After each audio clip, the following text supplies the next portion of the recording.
अब देखो, जैसा कि आप यहाँ पे सिंटेक्स पे देख पा रहे हो यार, रेंज का मतलब ये होता है कि आप यहाँ पे 3 आर्ग्यूमेंट्स आप इसमें पास करते हो। अब ये स्टार्ट, स्टॉप और स्टेप का मतलब क्या होता है, इसको मैं आपको थोड़ा बता देता हूँ। रेंज बनाने के लिए मैं रेंज यहाँ पे बना रहा हूँ। मैं ये बोल रहा हूँ कि यार आप 1 से लेके 10 तक का एक रेंज बना दो।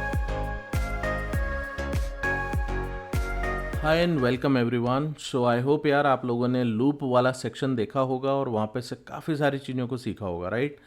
अब लूप के ही साथ एक और एसोसिएटेड फंक्शन होता है जिसको आपको समझना ज़रूरी है। That is basically a range function. अब ये रेंज फंक्शन कैसे काम करता है इसको समझते हैं। अब देखो, जैसा कि आप यहाँ पे सिंटेक्स पे देख पा रहे हो यार, रेंज का मतलब ये होता है कि आप यहाँ पे 3 आर्ग्यूमेंट्स आप इसमें पास करते हो। एक आपके पास स्टार्ट है, एक स्टॉप है और एक आपके पास में ये स्टेप है। अब ये स्टार्ट, स्टॉप और स्टेप का मतलब क्या होता है इसको मैं आपको थोड़ा बता देता हूँ। पर इसको समझने के पहले आपको एक चीज को समझना पड़ेगा। लेट्स से फॉर एग्जांपल मैं यहाँ पे सिंपल एक प्रिंट स्टेटमेंट अगर मैं लिखता हूँ, ठीक है, और प्रिंट में मैं ये बोलता हूँ कि मैंने एक रेंज फंक्शन यूज करा और मैं इसको बोल रहा हूँ 1 to 5, ठीक है। तो ये क्या आउटपुट देगा? सिंपल सा एक फंक्शन अपन ने लिखा हुआ है। Let me just run this particular program and let me see कि यार ये आउटपुट क्या देता है। अब जब मैं इसको रन करूंगा तो यहां पे से देखो इसने क्या करा, रेंज को as it is as a value इसने यहां पे डिस्प्ले कर दिया, राइट। अब ये जो रेंज है ये गाइज इस तरीके से मैं काम नहीं करना चाहता था, मैं दूसरे तरीके से इस पे मेरे को काम करना है। रेंज आपका जनरली यूज किया जाएगा फॉर लूप के साथ में। अब कैसे यूज किया जाता है उसको मैं आपको यहां पे बताता हूं।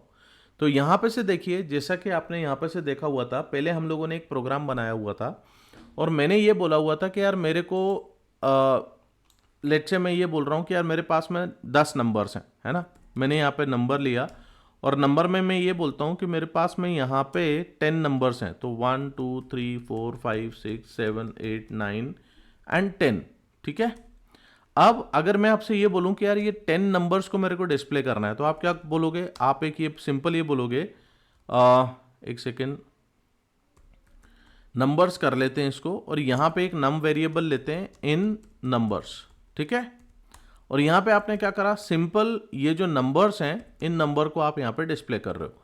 तो आप देखो यहां पे इसको जब आप रन करोगे तो आपको यहां पे ये वैल्यूज ऐसे 1 2 3 4 5 6 7 8 9 10 ऐसा दिखा देगा। कई बार क्या होता है कि यहाँ पे तो आपको ये समझ में आ गया मेरे को 1 से लेकर 10 तक चलाना था, तो मैंने ये वैल्यूज को चलाने के लिए यहाँ पे सिंपल ऐसा कर दिया और इसको डिस्प्ले कर दिया।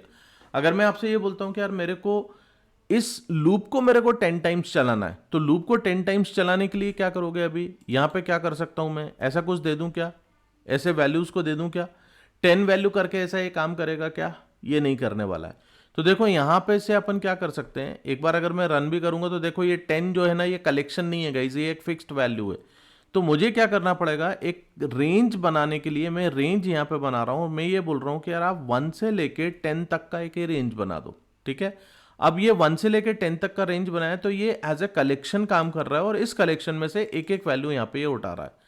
तो यहाँ पे से देखो, अब जब तुम इसको रन करोगे तो देखो इसने क्या करा, यहाँ पे 1 2 3 4 5 6 7 8 9 तक करा, क्योंकि ये लेस देन 10 तक जा रहा है। अब अगर आपको इसको इक्वल टू 10 तक ले जाना है तो इसको 11 कर दो, ठीक है। अब यहाँ पे आप देखो इसको एक बार डिस्प्ले करके, तो देखो अब इसने आपको ये पूरा 10 तक दे दिया, राइट। अब इसमें एक और अच्छी चीज अपन ये बताते हैं, जैसे यहाँ अगर सपोज मैंने 2 लिख दिया तो इसका क्या मतलब होगा पता? ये आपके पास में बेसिकली 2 2 की स्टेप हो गई। तो पहले ही वैल्यू आपकी 1 होगी, फिर 2 ना होके 3 होगी। देखो गेटिंग 1 3 5 7 9, तो आपको ये इसने इस तरीके से डिस्प्ले करके दे दिया। सो गाइज आपको ये भी समझ में आ रहा होगा कि यार ये रेंज फंक्शन किस तरीके से काम करता है। हालांकि ये बहुत छोटी सी चीज है बट काफी ज्यादा टाइम पे इसका यूज किया जाता है प्रोग्रामिंग के अंदर। तो इसको आप लोग थोड़ा सा ध्यान से समझो और इंप्लीमेंट करने की कोशिश भी करो अपने लेवल पे, ठीक है। तो यहाँ आप एक अलग अलग वैल्यूज देके भी आप इसको इंप्लीमेंट कर सकते हो। इसके भी मैं आपको कुछ प्रैक्टिकल एग्जांपल्स दे देता हूँ, वो एग्जांपल्स आप एक बार देख लेना और उनको भी आप इंप्लीमेंट करने की कोशिश करना। तो यहाँ पे आप एक मल्टीप्लिकेशन टेबल जनरेट करो यूजिंग द रेंज। अब रेंज के थ्रू आप कैसे करोगे, थोड़ा सा दिमाग लगाओ और काम करो।